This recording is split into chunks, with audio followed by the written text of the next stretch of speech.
Any how moving forward, अगर आपने देखा हो कि उधर जो है वो दीपिका पादुकोण जो है वो भी वहाँ पे आई और उन्होंने जो फुटबॉल फैंस हैं उसके सामने जो फीफा वर्ल्ड कप की जो ट्रॉफी थी उसको दिखाया। ये एक मामूली वाकया नहीं है। मैं इसको किस तरह देखता हूँ? मैं इसको बेसिकली देखता हूँ, ये इंडिया की सॉफ्ट पावर है। और फीफा वर्ल्ड कप की ट्रॉफी को अनवील करना, अच्छा मज़े की बात ये है कि इंडिया के अंदर तो फुटबॉल की टीम इंडिया की नहीं है मेरे ख्याल से, if I am not wrong. लेकिन why Qatar thought that they should bring Deepika Padukone in Qatar and ask her to reveal the football trophy? और क्यों कोई जो है वो इंग्लैंड से, अमेरिका से, कहीं और से, यूरोप से, मिडिल ईस्ट से, इतने जो लोग थे वहां से क्यों नहीं किया? ये एक दिस इज अ क्वेश्चन, ये एक सवाल है जिसको मेरा ख्याल है समझना चाहिए। फॉर एग्जाम्पल अगर आप लोग ट्रैवल करें कभी किसी में कतर एयरलाइंस पे या अमाराती पे या जिस पे बाकी जो मिडिल ईस्टर्न एयरलाइंस हैं उन पे ट्रैवल करें ख़ास तौर पे, तो आप देखेंगे कि बहुत सारा जो जो वहाँ पे एंटरटेनमेंट का जो स्टफ होता है उसमें ज़्यादातर इंडियन चीज़ें होती हैं। इंडियन फिल्में, ड्रामे, Kapil Sharma show and all that. Recently मैं अभी यूएस ट्रैवल कर रहा था, तो मैं भी कपिल शर्मा शो सारा टाइम देखता आया। मतलब it was all fun because हमारा कल्चर, हिस्ट्री चीज़ें बहुत सारी सेम है, ज़ाहिर बात है इंडिया के साथ। और मुझे वो देख के ज़्यादा मज़ा आ रहा था एज़ कम्पेयर टू कोई मैं इंग्लिश मूवी हॉलीवुड की देखूँ। मुझे नहीं वो मज़ा आ रहा था। दीपिका पादुकोण को कतर की अथॉरिटीज़ ने वहाँ पे बुलाया, फीफा ने बेसिकली बुलाया। Obviously on the recommendations of the Qatar, ये नहीं है कि वो नहीं। तो उसको बुला के क्या पैगाम दिया गया? पहली बात है, कतर ने अपने जो ताल्लुकात हैं इंडिया के साथ ठीक किए, एक बात। दूसरा, India is known for its soft power, for its culture. दुनिया ने इंडिया को कल्चरली पहचाना है और दुनिया ने पाकिस्तान को पॉलिटिकली एंड सिक्योरिटी वाइज़ पहचाना है।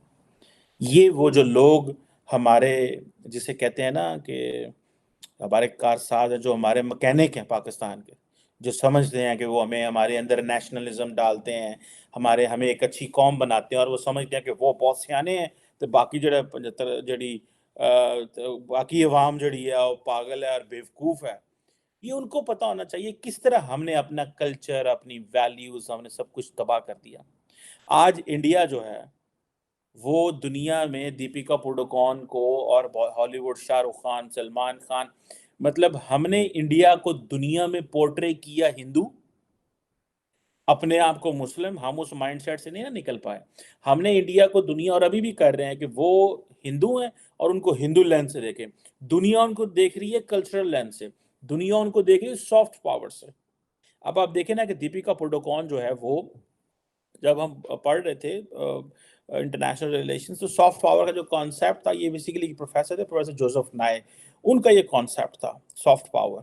और फिर बाद में उन्होंने स्मार्ट पावर के ऊपर भी बात की, लेकिन जोसेफ नाय वो talks about the soft power, it is about culture, values, education and all these things. अब देखें कि दीपिका पादुकोण जो है वो वहाँ पे जाके जब अनवील करती हैं, तो जैसे मैंने कहा कि इंडिया की फुटबॉल टीम तो नहीं है, लेकिन कतर ने अपने ताल्लुकात उनके साथ ठीक किए, एक बात। दूसरा, उन्होंने बताया कि जो मिडल ईस्ट के अंदर जो इंडियन कंटेंट देखा जाता है, so Deepika is known for that, because सारी की सारी जो इंडियन मूवीज़ हैं, उनकी डबिंग आपको मिलेगी। लास्टली मेरे एक दोस्त है इस्लामाबाद में, तो उन्होंने रिसर्च की। उस वक़्त वो यूएस में थे, तो उन्होंने रिसर्च की और उस रिसर्च में उन्होंने एस्टैब्लिश किया कि जो मिडल ईस्टर्न ममालिक हैं, वो किस तरह पैसा डालते हैं बॉलीवुड के अंदर। एंड आई वाज़ शॉक्ड, क्योंकि I don't have a business background, so I didn't no ये बिज़नेस कैसे होते हैं। तो उन्होंने हमें बताया कि किस तरह जो बिज़नेसमैन हैं, वो इंडियन फ़िल्म इंडस्ट्री में पैसा डालते हैं, फ़िल्में बनती हैं, आइडियाज़ उनके होते हैं, टीम उनकी होती है, लोग उनके होते हैं, पैसा मिडल ईस्ट से आता है। और ये नहीं सारा आता, लेकिन it's like it's a business ना, जिस तरह बाकी बिज़नेसेस होते हैं। फ़िल्म बनी 4-6 महीने में, साल में, 1.5 साल में, जितना भी टाइम लगता है, और उसके बाद मार्केट में कितने करोड़ हो गए, जैसे हम सलमान खान का सुनते हैं जी 500 करोड़, 200 करोड़, 100 करोड़, 300 करोड़, मतलब दैट्स अ फिल्म ना, मतलब हम जिसको एंटरटेनमेंट ही नहीं समझते। हमारे लोग, हमारी बेशर्मी की इंतहा है कि एक मौलवी साहब हैं, वो कह रहे थे हिना रबानी खार जो है वो अफगानिस्तान क्यों गई। आपको नहीं पता अफगानिस्तान में तालिबान है, वो मौलवी हैं, वो पसंद नहीं करते। और जब से हिना रबानी खार पाकिस्तान आई है वापस, तो तालिबान जो है वो पाकिस्तान के जो बॉर्डर के ऊपर हमले कर रहे हैं। आपने कोई मर्द ही नहीं भेजा हिना रबानी खार के साथ। स्मिथ भाई, एक तो थोड़ा सा ये आईएनएस मोरमगांव जो वॉरशिप है, स्टेल्थ टेक्नोलॉजी, मैंने इसकी जो कुछ थोड़ी बहुत स्पेसिफिकेशन पढ़ी है, लेकिन क्योंकि आपका होल्ड ज्यादा है तो थोड़ा सा इसके बारे में बताइएगा। इससे पहले भी एक शिप कमीशन हुआ है इसी सीरीज का, वो भी, और इसके बाद आगे शायद 2 और आने वाले हैं, उसके हवाले से भी कि क्या है ये। देखिए फगर भाई, अभी इस शिप के बारे में बहुत ज़्यादा इंफॉर्मेशन जो है पब्लिक डोमेन में नहीं है। हाँ, स्टेल्थ शिप है, इसमें लेटेस्ट गाइडेड मिसाइल सिस्टम लगा है, इसकी जो स्पीड है बाकी शिपों से ज़्यादा है, इसकी sustainability of the high seas is very high, body is more rugged, ये हमें भी पता है। इसमें कुछ state of the art antenna systems नए लगे हैं, जो मिसाइल सिस्टम है वो भी अपग्रेडेड मिसाइल सिस्टम इस पर लगा है। और ये स्टेल्थ शिप बनाना हमारे लिए एक नया बेंचमार्क है जो हमने किया है। अब इसको थोड़ा बड़े स्तर पे समझते हैं, will go into a bigger detail of it. देखिए फजहर भाई, अभी करीब करीब हमारे पास 46 नेवल एसेट्स हम बना रहे हैं। नेवल एसेट्स जिसमें शिप आते हैं, इस तरह के डिस्ट्रॉयर, फ्रीगेटर्स काफ़ी बना रहे हैं। अभी ये भी कहीं ना कहीं ये समाचार है कि फ्रांस शायद अपने फ्रीगेटर्स हमसे बनवाने के चक्कर में है। जिस इंडिया में शिप बनाने की कैपेबिलिटी बहुत लिमिटेड थी, उसको बहुत ज़्यादा रैंप अप किया गया। 46 naval assets are in making, which includes 2 INS Arihant class nuclear submarines, which will have K4 or maybe K5 missiles in the future. Alright. तो ये सब चीजें हम बना रहे हैं। We have राजनाथ सिंह जी ने भी पीछे बोला, he has said yes to ये for third aircraft carrier as well. We will build it और बड़ा बनाएंगे अब की बार। और साथ ही में नेवल चीफ साहब ने ये बोला कि भाई हमें अपने जो सबमरीन है, सबमरीन्स को बढ़ाना है। सबमरीन्स पे वॉर फुटिंग पे काम होगा, और ये हमने 2 आईएनएस अरिहंत तो बना ही रहे हैं। We will be number 3rd और 4th country in the world to have this class of submarines which are nuclear powered submarines. और जो हमारा शिप बिल्डिंग का भी, हम अब इंडिजिनियस कैपेसिटी आ गई बड़े शिप बिल्डिंग की। अब हम इसमें इतनी कैपेसिटी बढ़ा रहे हैं फखर भाई, क्योंकि मैं कह रहा, फ्रांस कह रहा कि हम शायद आपसे फ्रीगेटर बनवाए, क्योंकि हम जल्दी और सस्ते बना देंगे उनसे। तो दिस विल बी, अगर जैसे फ्रांस की अगर डील होती है, this will be a game changing step for us, wherein France Navy will use Indian made frigaters. दूसरी बात, अभी फ्रांस से हमारी बात चल रही है कुछ न्यूक्लियर पावर्ड सबमरीन्स की भी, ये भी एक बात हमारी फ्रांस से चल रही है। और मुझे उम्मीद है, और फ्रांस के साथ कुछ सिविल न्यूक्लियर कॉर्पोरेशन की भी बात चल रही है, एक न्यूक्लियर डील की भी बात चल रही है। सो ये दोनों चीज़ें मुझे लगता है बहुत जल्दी फाइनलाइज हो जाने की उम्मीद है। Rafale M for Indian navy is almost finalised, उसका इंजन इंडिया में बनेगा, और इंजन बनाएगा सैफरान। और इंडिया में अभी करीब करीब 5 ऐसी कंपनियां आ गई है जो इंजन बनाने की कैपेबिलिटी रखती है, जिसमें UB technologies, Rolls Royce, Raytheon, Safran, और एक और जी ये है, और एक और कंपनी जिसका मुझे नाम याद नहीं आ रहा। तो अभी हम जो अपना जो एयरक्राफ्ट भी है, हम 32 सीटर और 64 सीटर अपने बनाएंगे। अभी मैं आपको एक डाटा दे दूं, हमारा जो एविएशन मार्केट है, ये कुछ टाइम पहले जो था, 1 आध 2 साल 5-3 साल पहले की बात करें, 4000 था। 4000 people were using private aviation, chartered plane जिसे कहते हैं। ओके। अब ये बढ़ के 4 मिलियन हो गया है। तो India is going to be the highest और the biggest aviation market with a CAGR of 25%। जो बाकी एविएशन मार्केट का सीएजीआर है वो 10-11% के आसपास है। ऑलराइट। अच्छा, जी जी सुमित जी, एक चीज और है, जिस वक्त राजनाथ सिंह साहब इसका इनॉग्रेशन कर रहे थे तो कह रहे थे कि ये मेक इन इंडिया की तरफ एक और स्टेप है हमारा। और पूरी उन्होंने एक सीरीज आईएनएस विशाखापट्टनम है गालिबन, और बाकी बहुत सारे एक जहाज और इससे पहले भी उन्होंने शामिल किया है।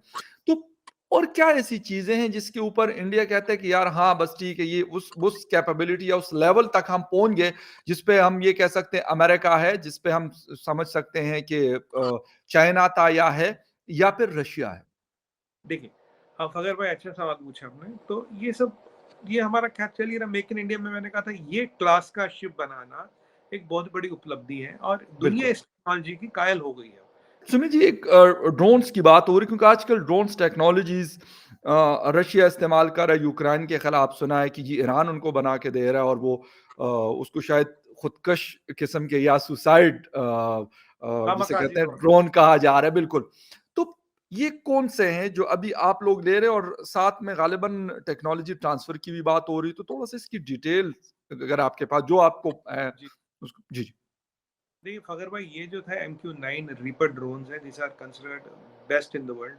हुँ, इससे पहले they are reaper are armed drones. ये वही ड्रोन है जिससे कासिम सुलेमानी को मारा गया था। ये मोस्ट प्रोबेबली वही ड्रोन है जो अयमन अल ज़वेरी के अगेंस्ट यूज़ किया गया था। हुँ, सेम ड्रोन है। ये बनाता जनरल डायनामिक्स, और विवेक लाल जो है इंडियन ओरिजिन की COS के। ये करीब-करीब जहाँ तक मेरा आइडिया है $100 मिलियन का एक ड्रोन है, $100 मिलियन का, और इसके रॉकेट अलग है। तो अगर आप 30 ड्रोन की बात करोगे तो 3 बिलियन की बात है। ये डील पहले हो गई थी, फिर इसमें दिक्कत आई टेक्नोलॉजी ट्रांसफर की, उसको लेके कुछ 19-20 चल रहा था। जी, अब जो इन्फॉर्मेशन आई है कि they have general dynamics, sorry, नाम कंपनी का मैं फिर भूल गया, अभी बोला जी, था जी, मैंने। जो जो अमेरिकन डाय, क्योंकि हमारे उससे मिलता है जनरल डायनामिक्स, सॉरी, हमारा जी, जी, भारत डायनामिक्स का जनरल है। तो जो जनरल डायनामिक्स है, they have agreed to do a technology transfer if we buy 30 drones. उसके बाद एडवांटेज क्या फखर भाई, टेक्नोलॉजी ट्रांसफर पे इतना स्ट्रेस क्यों भाई? देखिए, अभी जो 100 मिलियन का ड्रोन है, अभी हम इसका आर्सेनल भी खरीदना तो महंगा पड़ेगा ये। ओके। 3 बिलियन डॉलर में 30 ड्रोन। अब हम क्यों ले रहे हैं? अब देखिए, यही जब ड्रोन हम बनाएंगे तो हम इसको केवल 8 से 10 मिलियन डॉलर में यहाँ बना देंगे। जो अभी 100 में खरीद रहे हैं, तो हुँ, अभी हम 3 बिलियन में शायद 30 ड्रोन खरीद लें, फिर 3 बिलियन में हम 300 ड्रोन बना लेंगे।